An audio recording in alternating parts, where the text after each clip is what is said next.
السلام علیکم ورحمۃ اللہ وبرکاتہ۔ پارہ نمبر 18 سورۃ المؤمنون، آیت نمبر 23، آیت نمبر 23۔ وَلَقَدْ أَرْسَلْنَا أعوذ بالله من الشيطان الرجيم أعوذ بالله من الشيطان الرجيم ولقد أرسلنا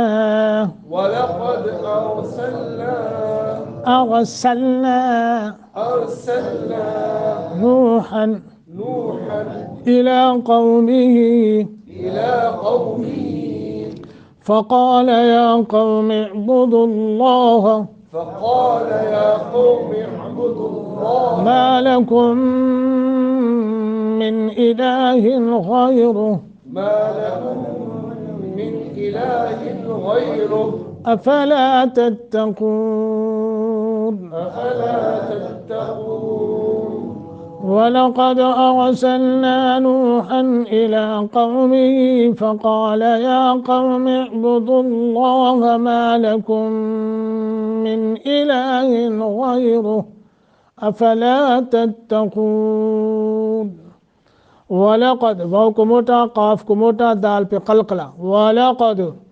ارسلنا سیٹی کے ساتھ ارسلنا ایسے نہیں کریں ارسلنا را کو موٹا اور نون الف نا ہے نوحن یہاں نون تنوین کے بعد حمزہ ہے لہذا اظہار کرنا ہے الی قومہ قاف کو موٹا فقال قاف کو موٹا یا قوم اعبدوا اللہ لفظ اللہ کو موٹا کرنا ہے عین کو واضح کرنا ہے ما لکم ادغام مع الغنہ من الہ غیرہ غین اور ہا دونوں کو موٹا اور ہا کو ساکن کر دیں گے وقف کی شکل میں افلا تتقون قاف کو موٹا کرنا ہے وَلَقَدْ اور البتہ تحقیق ارسلنا ہم نے بھیجا نوحا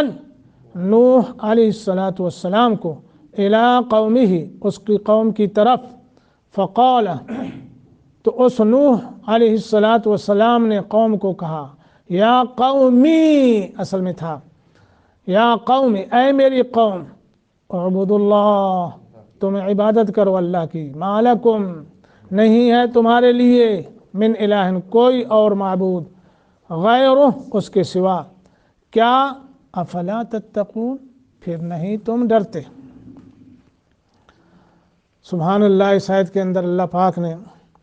اصل میں پچھلی جو آیات گزری ہیں ہمارے سامنے ان میں توحید قیامت کے دلائل اور اپنی عظیم الشان نعمتوں کا ذکر تھا ان نعمتوں کا ذکر کرنے کے بعد توحید اور قیامت کے دلائل دینے کے بعد عظیم الشان نعمتوں کا ذکر کرنے کے بعد اور اب جو ہے ان لوگوں کا ذکر ہو رہا ہے جنہوں نے ان نعمتوں کا بھی انکار کیا رسولوں کی تکذیب کی اور ان قوموں کے جو انجام ہوا انجام بد اور اس کو جو ہے بیان کیا جا رہا ہے اور اس بات کا بھی ذکر ہو رہا ہے کہ اللہ نے اپنے رسولوں کی نصرت کس طرح فرمائی ٹھیک ہے جی تو سب سے پہلے اللہ نے نوح علیہ السلام کا ذکر فرمایا کہ ان کی قوم کا ذکر فرمایا آپ کو معلوم ہے زمین والوں کی طرف سب سے پہلے رسول وہی تھے یعنی نوح علیہ السلام اور نعمتوں کا تذکرے سے بات کا رخ نوح علیہ السلام کی طرف کیا اور پچھلی آیات سے جوڑا ہے ان کو آپ کو معلوم ہے پچھلی آیات میں جو سب سے آخری نعمت کا ذکر وہ کون سی تھی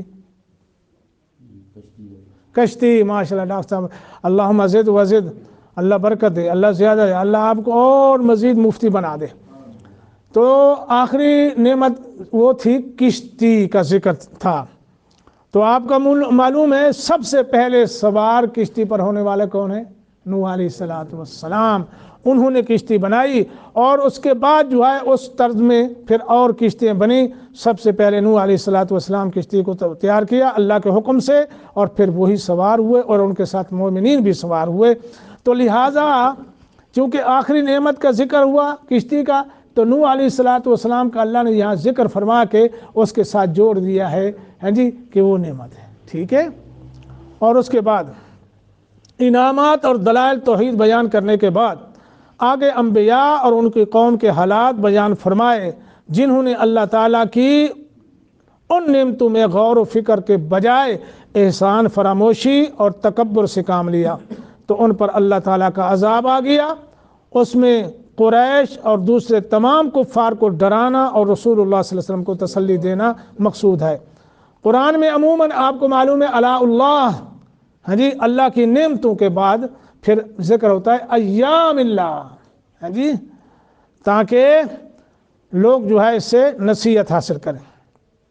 الا قومی جیسا کہ میں نے آپ کو بتایا اصل میں تھا یا قومی میری قوم جی۔ تو نوح علیہ الصلوۃ والسلام نے جب اپنی قوم کے پاس گئے تو انہیں یہ بات کہی کہ دیکھو اے میری قوم میں تمہارے پاس آیا ہوں، تو میرے بھائی بندے برادری ہو، میرے قوم کے لوگ ہو، میرے بھائی ہو، دیکھو تم کیا کرو، تو اتنی بڑی نعمتیں ہیں تمہارے پاس اللہ کی، تو ان نعمتوں کو یاد کرو۔ اللہ نے مجھے بھی بھیجا ہے اور میں تمہیں یہ دعوت دینا آیا ہوں کہ ما لکم من فقال یا قوم اعبدوا اللہ، اللہ کی بات کرو۔ اور آپ کو یہ میں بتا دوں کہ نوح علیہ الصلوۃ والسلام صرف جو ہے اپنی قوم کی طرف مبعوث ہوئے، باقی جو مخلوقات ہیں نا جنات ہیں ہاں جی تو یا باقی مخلوق ہیں ان کی طرف نہیں۔ یہ الگ بات ہے کہ اس وقت تھی وہ قوم نوح علیہ الصلوۃ والسلام کی، لیکن ہمارے رسول صلی اللہ علیہ وسلم کو اللہ نے جنوں کی طرف سے بھی انسانوں کی طرف سے ساری مخلوق کی طرف رسول بنا کے بھیجا ہے، ٹھیک ہے جی۔ تو فقال یا قوم عبد اللہ، تم اللہ کی عبادت کرو۔ اور یہ ہم پیچھے باقی تمام صورتوں میں پڑھ چکے ہیں اور آگے بھی پڑھتے رہیں گے۔ نوح علیہ الصلوۃ والسلام کا یہ قصہ اور یہ واقعات سورۃ انبیاء میں بھی پڑھا، سورۃ نوح میں بھی پڑھیں گے انشاءاللہ، سورۃ اعراف میں پڑھا، سورۃ یونس میں پڑھا، بنی اسرائیل میں پڑھا، اور اسی طرح تمام صورتوں میں۔ تو انہوں نے فرمایا ما لکم من الہ غیرہ، یہ من کے ساتھ معبودوں کے عموم کی تاکید ہے کہ من جی اس کے سوا تمہارا کوئی معبود نہیں ہے۔ اللہ اکبر اللہ اکبر۔ یہ جملہ عبد اللہ کی علت ہے، عبد اللہ کی، یعنی ما لکم من علت کیا ہے؟ عبد اللہ،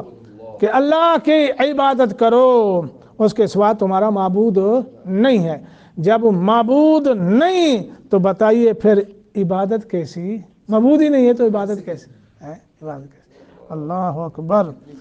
اللہ اکبر۔ فافلا تتقون، اللہ کا شریک بناتے ہو ہیں اور اللہ کے عذاب سے ڈرتے نہیں ہو۔ ڈر جاؤ ڈر جاؤ ڈر جاؤ، اللہ کے عذاب سے ڈر جاؤ۔ یہ ہے اس آیت کے اندر جو مختصر ہمارے سامنے ہے۔